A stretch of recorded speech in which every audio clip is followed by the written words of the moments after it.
Hello യോൺ. അപ്പൊ mass ഗെയിനറും protein പൗഡറും ഇതിനെ കുറിച്ച് നമ്മൾ ഇന്ന് പറയാൻ പോകുന്നത്.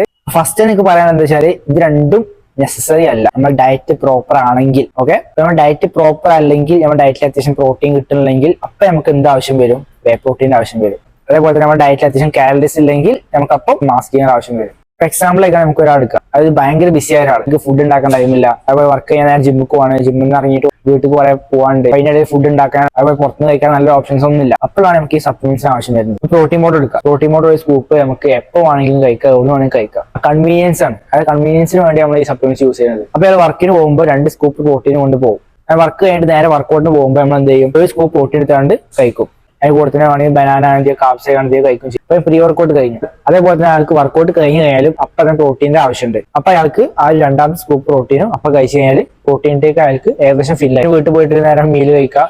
അതേപോലെ വർക്കിന് വരുന്നതിന് മുമ്പ് മീൽ കഴിച്ചിട്ടുണ്ടാവും. അപ്പൊ അതായത് നമുക്ക് ഡയറ്റ് പ്രോപ്പർ ആക്കാൻ കഴിയും.